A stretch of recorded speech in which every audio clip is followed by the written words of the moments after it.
Gareth Popkins here, and it's Quick Tip Tuesday. No prizes for guessing where I am. I'm back in Beijing. If you follow the channel, you might have seen the vlog I did last year from this city, and if not, well, I'll link to it up above here. But I just wanted to talk a bit more about the Chinese language, because for a long time now I've felt I would like to have a go either Chinese or Japanese. I'm still trying to decide what to do, but I've read quite a bit, talked to quite a few people about the language, and so I have a sort of sense, I think, of what the challenges are going to be. The first, of course, is the tone system, the 4 tones in Chinese. Now, it could be worse. Some languages have even more tones, Cantonese or Vietnamese, for instance. And the message I've been getting really from people with those is, yes, work on them at the beginning, but don't get too hung up on them. Start by understanding the different phonemes, the different basic sound building blocks in Chinese, of which there are rather fewer than in English, and then the added variety and richness comes from the tones as I understand it. But start with the basic sounds, continue to work on the tones, and after several months of practice, apparently it becomes a bit easier. So that's the first challenge with Chinese. The second, as I understand it, is of course the Chinese characters.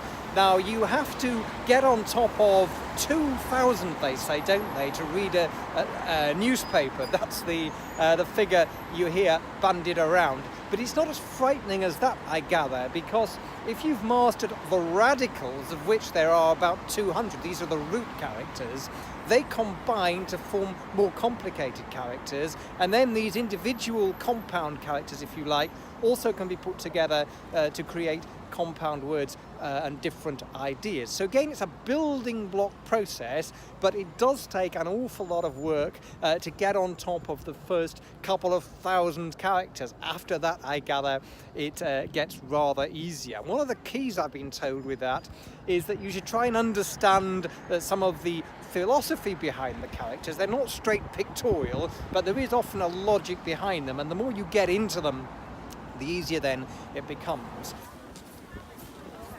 But it seems that Chinese also has some easy features. One of them is that it doesn't have complex grammar. Rather like English, it's an analytical language. The word order is important to get right, but the grammar is very simple. You don't have plurals, you don't have noun conjugations or tenses. Time is indicated by saying yesterday, tomorrow, always, or whatever.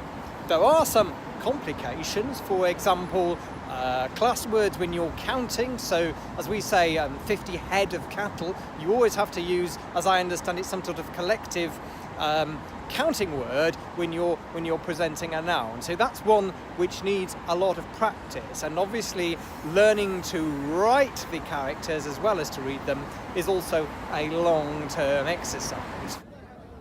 But another advantage, I think, if you come to China, is that Chinese is all around you. I'm managing with English, but of course I'm in tourist areas, and certainly the minute you get a bit of Chinese, I feel you would have many opportunities to use it, and it would really transform your experience of being in the country.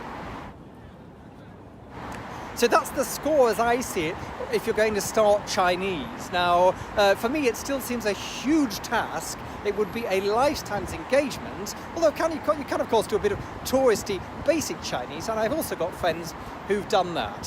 What about you? How do you feel about Chinese? Have you started learning Chinese? Are you tempted to do so, and if so, why? Or if you want to do an Asian language, are you looking perhaps at Japanese, Korean, or some other language, Thai perhaps? Let me know how you feel in the comments below, and thanks a lot for watching.